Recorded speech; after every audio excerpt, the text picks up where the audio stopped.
Hema commission report தான் மலையாள சினிமாவே வந்து உலுக்கிடுச்சு அப்படின்னே சொல்லலாம். தலைவரான மோகன்லால் வந்து ராஜினாமா பண்ணியிருக்காரு. என்ன சார் நடக்குது மலையாள சினிமாவில்? அம்மாவிலேருந்து ரிசைன் பண்ணுறதுக்கு காரணம் மோகன்லால் மீது நிறைய புகார். நீங்கள் இங்கே வில்லியம்ஸ், சாந்தி வில்லியம்ஸ் அந்த அம்மா சொல்லுது, நான் இப்போ திரைப்படத்துக்கு வாய்ப்பு தேடி சென்னையில் அலைஞ்ச பொழுது பல நடிகைகள் நீங்கள் அட்ஜஸ்ட்மெண்ட் பண்ணலைன்னா டேக் ஓவராக போயிட்டே இருக்கும். இது கேரளா மட்டும் இல்லை, தமிழ்நாட்டிலையும் இது போல் பிரச்சனை இருக்குது. ஆனால் கேரளாவில் இது ஹேமா கமிஷன் விசாரணை வரை போகுது. பல அரசியல் தலைவர்களுக்கு, பல அரசியல் மாற்றங்களுக்கு இந்த பெண்கள் பயன்பட்டுருக்காங்க. இது அரசியலை தாண்டி சினிமாக்குள்ளேயும் ஒரு பெரிய ஆதிக்கம். புவனக்கன் புவனேஸ்வரியை பொறுத்த வரைக்கும் புவனக்கன் புவனேஸ்வரி, ராதிகா, இவர்களெல்லாம் பாரதிராஜா குழந்தை ஊட்டி எல்லாம் இருக்குது. இருந்தாலும் நீங்கள் அந்த புறத்தில் பாரதி ராஜா பல பெண்களோட தொடர்பில் இருக்கார். நீங்கள் ஒரு படம் புக் பண்ணுவதே நீங்கள் அந்த பெண்களை தன்னுடைய வசப்படுத்துவதற்காக தான் அப்படிங்கிற செய்தியும் இருக்குது. நீங்கள் நதியாவை ஃபிலிமாலயா எடிட்டர் எம்ஜி வல்லபன் நீங்கள் தொடர்ச்சியாக அயோத்திக்கு பேர் பண்ணி தொந்தரவு பண்ணுறான். அந்த அம்மாவை அவர் கொடுத்த ஐடியா, நீ வெளிநாடு போயிருமான்னு. நதியா தமிழ் திரைப்படத்திலிருந்து அந்த அம்மா விலகுவதற்கு காரணம் அயோத்திக்கு போய் வீரமணி தான். வீரமணியுடைய கட்டுப்பாட்டில் வர சொல்கிறான். ஸ்ரீவித்யா கடைசியாக இது போன்ற எக்ஸ்க்ளூசிவான வீடியோக்களை தொடர்ந்து காண மீடியா சர்க்கிள் சேனலை சப்ஸ்கிரைப் பண்ணுங்கள்.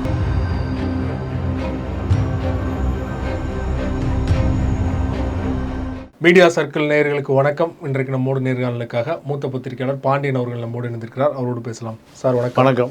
ஹேமா கமிஷன் ரிப்போர்ட் தான் மலையாள சினிமாவே வந்து உலுக்கிடுச்சு அப்படின்னே சொல்லலாம்.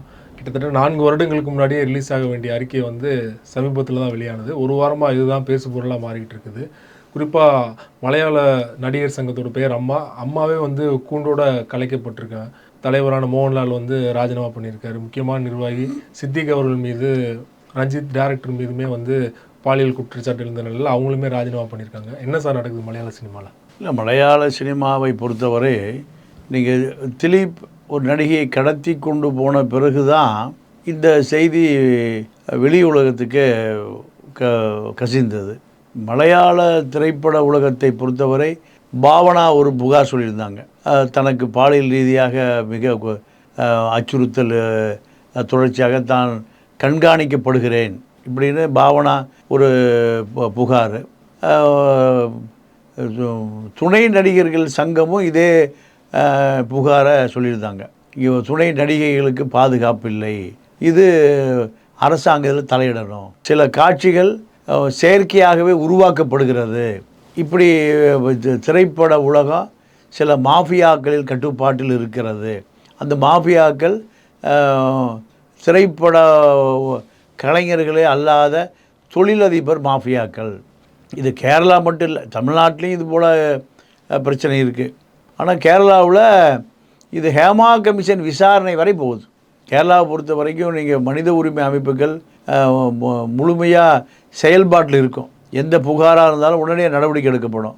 அதே போல் காவல்துறையில் புகார் கொடுத்தாலும் அதுக்குள்ளே அரசியல் இருக்காது. ஆனால் தமிழ்நாட்டில் அரசியல் இருக்கும். கேரளாவை பொறுத்த வரைக்கும் இப்போ மோகன்லால் மீது இது மாதிரி நிறைய புகார் இருக்குது. நீங்கள் மோகன்லால் மீது இப்போ அவர் அம்மாவிலேருந்து ரிசைன் பண்ணுறதுக்கு காரணம் மோகன்லால் மீது நிறைய புகார். நீங்கள் இங்கே வில்லியம்ஸ், சாந்தி வில்லியம்ஸ் அந்த அம்மா சொல்லுது, நான் இப்போ திரைப்படத்துக்கு வாய்ப்பு தேடி சென்னையில் அலைஞ்ச பொழுது நான் நிறைய உதவி செஞ்சுருக்கேன், ஆனால் அந்த உதவியெல்லாம் மறந்துட்டார் மோகன்லால், நான் இப்போ அவரை நானும் மறந்துட்டேன்னு அந்த அம்மா சொல்லுது. சாந்தி வில்லியம்ஸ், மங்கி வில்லியம்ஸ் அவர் சொல்லுவாங்க. அந்த கோடம்பாக்கத்தில் குடியிருந்தார். எனக்கு கூட அவர் நல்ல பழக்கம். நான் ஒரு நண்பர் வீட்டுக்கு போவேன், அந்த வீட்டில் அவர் குடியிருந்தார். அப்போ கேரளா திரையுலகத்தை பொறுத்தவரை கேரளா திரையுலகம் ஃபைனான்ஸ் மாஃபியாக்கள் நீங்கள் நடிகைகளை பாலியல் ரீதியாக பயன்படுத்தி கொள்ளுவது என்பது தொடர்ந்து இந்த குற்றச்சாட்டு இருக்குது. இந்த குற்றச்சாட்டுகள் கேரளாவில் மட்டும் இல்லை, தமிழ்நாட்டிலையும் இது போன்ற குற்றச்சாட்டுகள் இருக்குது. இது எப்போனா எம்ஜிஆர் சிவாஜி காலத்திலேருந்தே இருக்குது. எம்ஜிஆர் என்ன பண்ணுவார், ஒரு 5 வருடம் ஒரு நடிகைகளை ஒப்பந்தம் போட்டுருவார், யாரோடு நடிக்கக்கூடாது, தன்னை தவிர யாரோடு நடிக்கக்கூடாது, இப்படி ஒரு எம்ஜிஆர் ஒப்பந்தம் போட்டுக்குவார் அந்த காலத்தில். அப்போ அதே போல் தன்னோட நடித்த அந்த லதா, மஞ்சுளா இவர்களெல்லாம் வந்து சிங்கப்பூர் சிட்டிசன் ஆகி சிங்கப்பூரில் வச்சிருவார். ஏன்னா தன்னோடு நடித்த கதாநாயகிகள் வேறு யாரோடு நடிக்கக்கூடாதுங்கிறது அவருடைய எண்ணம். இப்படி பல புகார் இருக்குது. இன்றைக்கி நடிகை புஷ்பலதா ஒரு காலத்தில் சினிமா வாய்ப்பு தேடி வந்த பொழுது அடைத்து வைக்கப்பட்டிருந்தார் 1 மாத காலம். அதை காவல்துறை தலையிட்டு தான் மீட்டதாக கூட அந்த கால செய்தி இருக்குது. அதே போல் இப்போ பல நடிகைகள் நீங்கள் அட்ஜஸ்ட்மெண்ட் பண்ணலைன்னா டேக் ஓவராக போயிட்டே இருக்கும். அது நார்மலைஸ் ஆயிடுச்சு சினிமாவை பொறுத்தவரை. அப்போ பிரச்சனை. இப்போ அதே போல் திரைப்பட நடிகைகளை பொறுத்த வரைக்கும் முதல் கணவரை விவாகரத்து பண்ணிடுறாங்க, 2வது கணவரோடு இருக்காங்க, 2வது கணவர் விவாகரத்து. இது போன்ற ஏதாவது புகாரை இந்த பாலியல் ரீதியான விஷயங்களை தான் ரசிகன் தெரிஞ்சுக்கணும்னு விரும்பலாம். சினிமாவை தாண்டி அவர்களுடைய அந்த புறத்தில் என்ன நடக்குது, கிசுகிசுகள் இது யார் காலத்தில் இருக்குன்னு கேட்டிங்கன்னா நீங்கள் சின்னப்பா, சாண்டவ சின்னப்பா, என்எஸ் கிருஷ்ணன், தியாகராஜ பாகவதர் இவங்க காலத்திலிருந்தே இது போன்ற கிசுகிசுகள் தான் படிக்கக்கூடிய பத்திரிகைகள். கிசுகிசு எழுதின பத்திரிகையாளர்கள் கொல்லப்பட்டிருக்கார். பல சினிமா பத்திரிகை எனக்கு தெரிஞ்சு கிசுகிசுகளுக்காகவே வாங்கப்படுது. மூக்குத்தி பத்திரிகை நடத்தினார் ஜெயமணியை பொறுத்த வரைக்கும் கிசுகிசு எழுதாத நடிகர்கள் தப்ப முடியாது. அவர்கிட்ட வந்த செய்தி விசாரித்து உண்மைன்னு போடுவார். அதை படிக்கிறதுக்காகவே அது ஒரு 6 பக்கம் வரும். நான் சொல்ல ஒரு 85 வாக்குலாம் நீங்கள் மூக்குத்தி 5 லட்சம் பத்திரிக்கை ஓடும். எப்படா வரும் சினிமா நடிகைகளை பற்றி தெரிஞ்சுக்கலான்னு மக்கள் ஆவலாக இருப்பாங்க. இப்போ இருக்கிற மாதிரி சோசியல் மீடியாவும் கிடையாது. அன்றைக்கி வந்து சினிமா பத்திரிக்கை தான். ஃபிலிமாலயா, நியூ ஃபிலிமாலயா, திரைச்சுவை. நாங்களும் சினிமா பற்றி நடத்தினேன். திரை மலர்னு நடத்தினேன். சினிமா நடிகைகளை பற்றி தான் முழுக்க வரும். கலர் பேஜ் அப்போவே 10 ரூபா. திரைச்சுவைன்னு ஒன்று வந்தது, திரை சித்ரா, அப்படி நிறைய பத்திரிக்கை வந்து சினிமா பத்திரிக்கையே யாருக்கூட ஒரு 15-20 பத்திரிக்கை வந்தது. தமிழ்நாடு முழுக்க லட்சக்கணக்காக சர்க்குலேஷன். ஃபிலிமாலயா, நியூ ஃபிலிமாலயா, இப்படி பல பத்திரிகைகள் வரும். எல்லாமே நடிகைகளுடைய அந்த புறங்களில் என்ன நடக்குதுங்கிறது தான். துணை நடிகைகள், பெரிய நடிகைகள், உச்சபட்ச நடிகைகள், இவர்களை பொறுத்த வரைக்கும் நீங்கள் முழுக்க இந்த பாலியல் ரீதியான புகார்கள் திரைப்பட சங்கங்களே பேசி அதை வெளியே வராமல் பண்ணிடுவாங்க தமிழ்நாட்டில். ஆனால் கேரளாவில் இப்போ அது ஹேமா கமிஷன் வரைக்கும் போயிருக்கு. அதுவே 4 வருஷம் கழிச்சு தான்.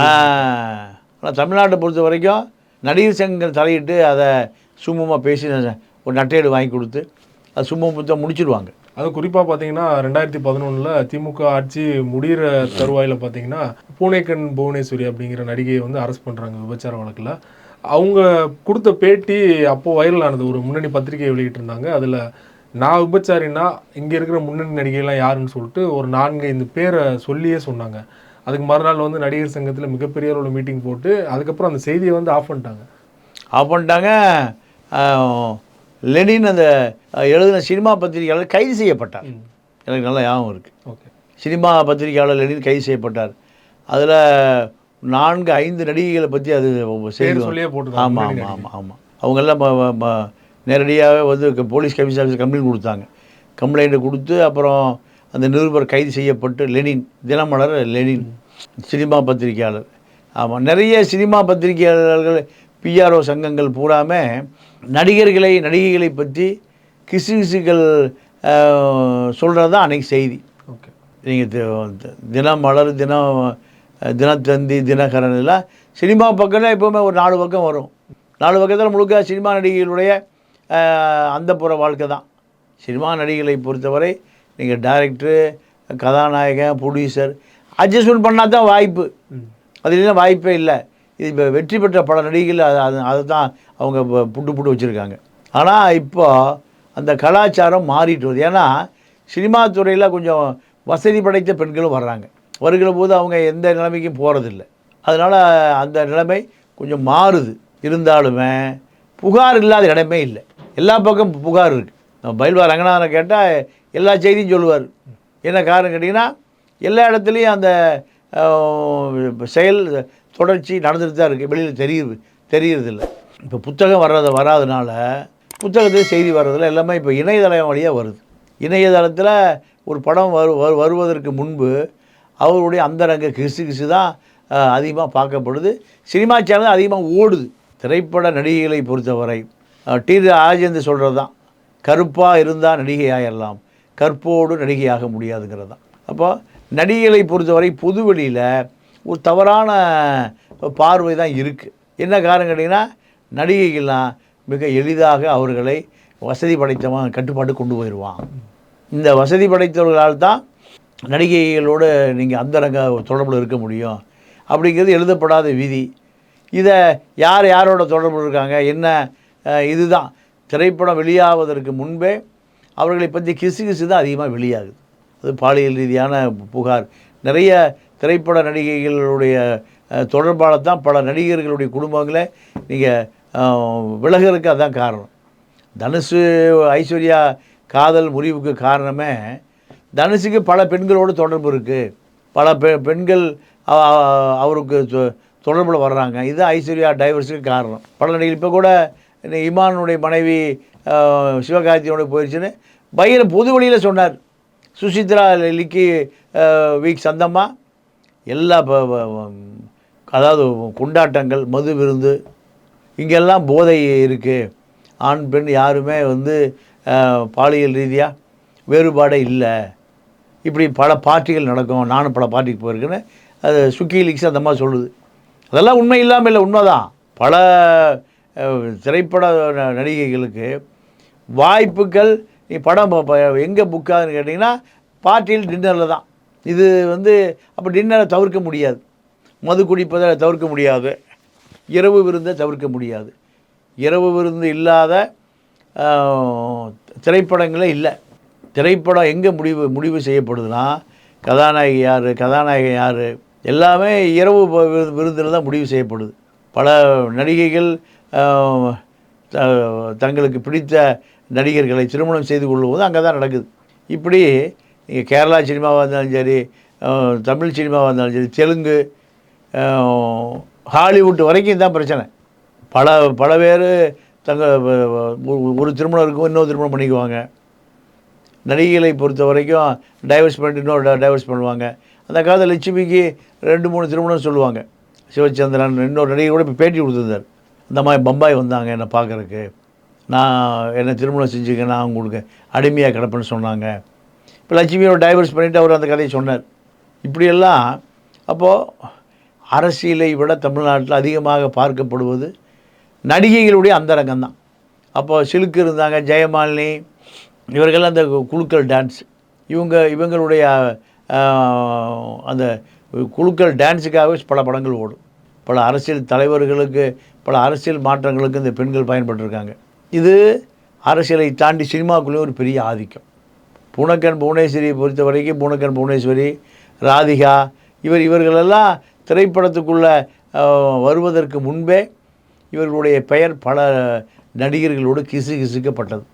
டைரக்டர் பாரதி ராஜாவோடு கிசுக்கப்படாத நடிகைகளே கிடையாது. பாரதி ராஜா குழந்தை குட்டி எல்லாம் இருக்குது. இருந்தாலும் நீங்கள் அந்த புறத்தில் பாரதி ராஜா பல பெண்களோடு தொடர்பில் இருக்கார்.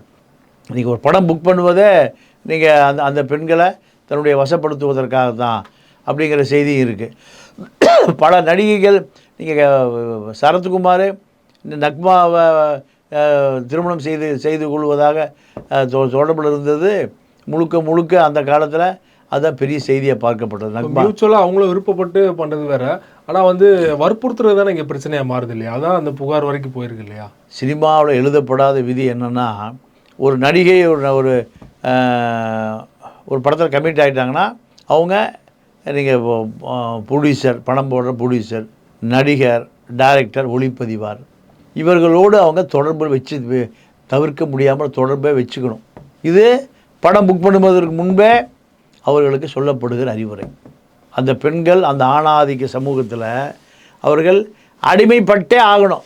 அடிமை இல்லாமல் அந்த படம் முழுசாக ரிலீஸ் ஆகாது. ஏதாவது ஒரு வகையில் அவர்கள் நீங்கள் வீழ்த்தப்படுவார்கள். நீங்கள் இதை காட்டில் மிருகங்கள் மானை வீழ்த்துவதைப் போல் அவர்கள் வீழ்த்தப்படுவார்கள். இதுதான் ஹேமா கமிஷன் இப்போ கேரளாவில் சொல்லுது. பல பெண்கள் திரைப்படத்துக்கு கற்பை பறி கொடுத்துட்டாங்க. தொடர்ச்சியாக இந்த மாஃபியாக்கள், பணம் போடுகிற வெளிநாடுகள்லேருந்து பல கோடிகளை குவித்து வச்சுக்கிற மாஃபியாக்கள் இந்த திரைப்படத்தை தயாரிக்கிறாங்க. தயாரித்து இவர்களுக்கு அந்த புறத்துக்கு இந்த நடிகைகள், பிரபலமான நடிகைகள் அந்த புறத்தை பகிர்ந்து கொள்ளணும். பகிர்ந்து கொள்ளலைன்னா அந்த படத்துலேருந்து அவங்க தூக்கப்படுவார்கள்.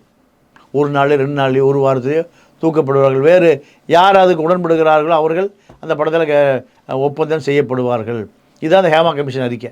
பல பெண்கள் இதுபோல் பாதிக்கப்பட்ட பெண்கள் ஹேமா கமிஷனில் போய் நீங்கள் பதிவு பண்ணியிருக்காங்க. ஆனால் தமிழ்நாட்டில் இது போன்ற ஹேமா கமிஷனை போன்ற ஒரு கமிஷனில் பல பெண்கள் காத்திருக்காங்க பதிவு பண்ணுறதுக்கு. ஆனால் தமிழ்நாட்டில் சாத்தியம் இல்லை. ஏன்னா கேரளாவில் நடிகர் சங்கத்துக்குள்ளே அரசியல் இல்லை. இங்கே நடிகர் சங்கத்துக்குள்ளே பெரிய அரசியல் இருக்குது. நடிகர்களே கதாநாயகனாகவும் இருக்காங்க. அதனால் இங்கே வருவதற்கு வாய்ப்பே இல்லை. ரஜினி, கமல், எம்ஜிஆர், சிவாஜி, இப்படி பாகவதர், என்எஸ்கே, இப்படி ஒரு ஏறக்குறைய ஒரு 4-5 தலைமுறை திரைப்படத்தில் பல புகார்கள் ரகசியமாகவே மறைக்கப்படுகிறது. என்ன காரணம் கேட்டிங்கன்னா, நடிகர் சங்கம் தலையிட்டு அதை பேசி முடித்து வெளியில் வராமல் செய்யப்பட்டால்தான் அடுத்த படத்துக்கு உங்களுக்கு வாய்ப்பு. இல்லைன்னா நீங்கள் அதோட போயிட வேண்டியது தான். நீங்கள் நதியாவை ஃபிலிமாலயா எடிட்டர் எம்ஜி வல்லபன் நீங்கள் தொடர்ச்சியாக அயோத்திக்கு வீரமணி தொந்தரவு பண்ணுறான். அந்த அம்மாவை அவர் கொடுத்த ஐடியா, நீ வெளிநாடு போயிருமான்னார். நதியா தமிழ் திரைப்படத்திலிருந்து அந்த அம்மா விலகுவதற்கு காரணம் அயோத்திக்கு போய் வீரமணி தான். வீரமணியுடைய கட்டுப்பாட்டில் வர சொல்கிறான். ஸ்ரீவித்யா கடைசியாக அந்த அம்மா திருவனந்தபுரத்தில் போய் அட்மிட் ஆச்சு. காரணம், பல போலீஸ் அதிகாரிகளுக்கு அந்த அம்மா விருந்தாக்கப்பட்டார். இப்படி பல வரலாறு இருக்குது திரைப்படத்துறை. திரைப்படத்துறையை பொறுத்த வரைக்கும் நீங்கள் பல தடைகளை தாண்டி தான் நீங்கள் ஒரு ஸ்டேஜுக்கு வரணும். அந்த ஸ்டேஜ் வர வரைக்கும் பெரிய போராட்டம் தான்.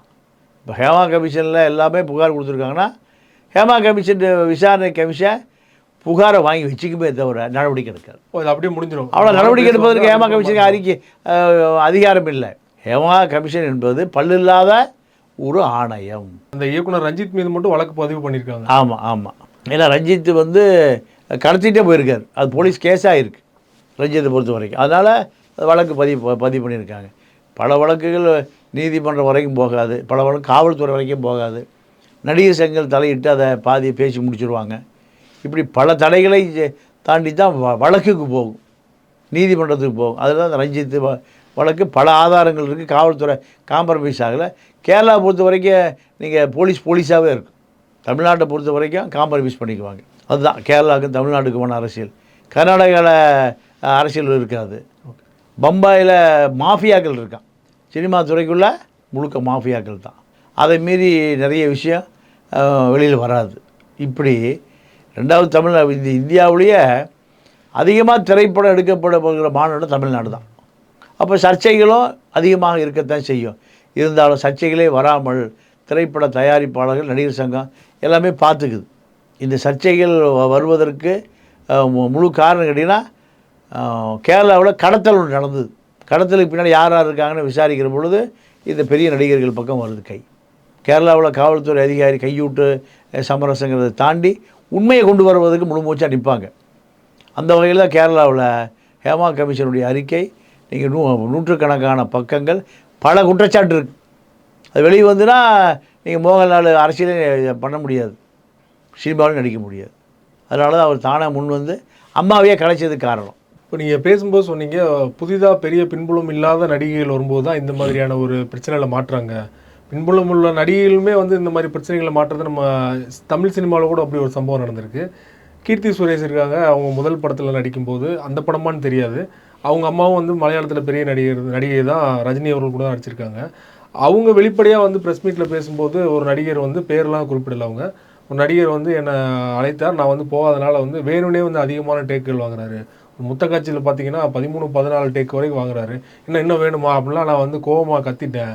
இந்த மாதிரி சம்பவங்கள் எனக்கே நடந்திருக்குன்னு கதறி அழுகிற சுச்சுவேஷன் இருக்குது இல்லையா? அவருக்குமே அந்த மாதிரியான சுச்சுவேஷன் தான் நடக்குது பின்புலம் உள்ளவங்களுக்கு.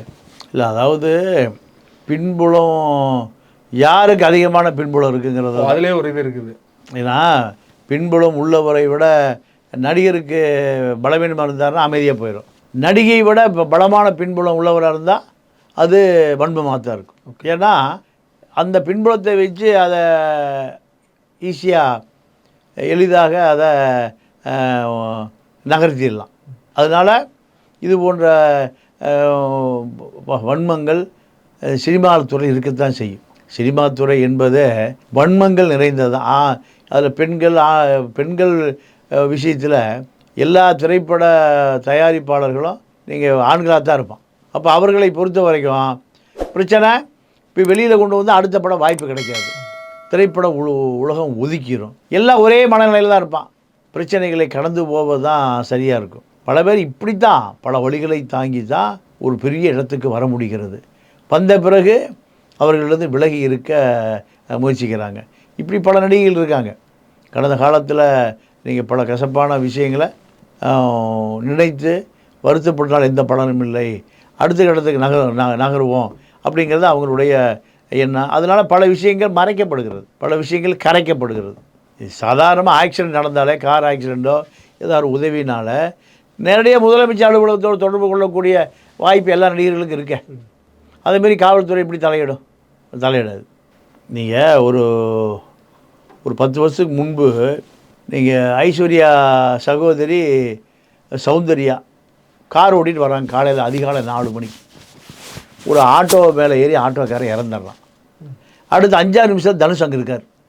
அப்போது தனுஷும் அவரும் இங்கே ஒரு விடுதியில் ஒன்றா இருந்திருக்காங்க. இவர் முன்னாடி வந்திருக்காங்க, விபத்து நடந்தது. அடுத்து 5-6 நிமிஷத்தில் வந்துட்டார். இப்படியெல்லாம் செய்தி பத்திரிக்கையில் எழுதுனாங்க. அப்போது இதெல்லாம் தமிழ்நாட்டை பொறுத்த வரைக்கும் எல்லா விஷயங்களும் விபத்துகளும் விலை பேசப்படும். விலை பேசுனா அவர்களுக்கு அது கடந்து போயிடுவாங்க. ஆனால் கேரளாவில் இப்படி பண்ண முடியாது. லேட்டாக வந்தாலும் வந்துடும். வந்துடும். கேரளாவில் யாரும் எளிதாக விலைக்கு வாங்க முடியாது. இங்கே விலைக்கு வாங்கிடலாம், யாரையும் கட்டுப்படுத்திடலாம். தமிழ் சினிமாவை பொறுத்த வரைக்கும் எல்லோரும் ஏதோ ஒரு வகையில் ஆளுங்கட்சியோட தொடர்பில் இருக்காங்க, நல்ல தொடர்பில் இருப்பாங்க. அதனால் பல விஷயங்கள் மறைக்கப்படுவது உண்டு. ஜெயலலிதா இருக்கும்போது அப்படி தான், எம்ஜிஆர் இருக்கும்போது அப்படி தான், ஓபிஎஸ்சி இபிஎஸ்சி இப்போ உதயநிதி தான் அதிகாரம் அதிகமாக வச்சுருக்காரு. உதயநிதி தொடர்பு எடுத்தால் உடனே காவல்துறையில் கூப்பிட்டு சொல்லி நாங்கள் பேசி முடிச்சுக்கிறோம், நீங்கள் விலகிருங்க. இது ஒரு தமிழ் சினிமாவுக்கு இது ஒரு காரணம். கேரளாவில் அப்படி யாரையும் அரசியலுக்கு அமைச்சு மிரட்ட முடியாது. ரொம்ப நன்றி சார். இந்த விஷயம் தொடர்பாக பல்வேறு விஷயங்கள் எங்களோட பகிர்ந்து கொண்டீங்க. நன்றி, வணக்கம்.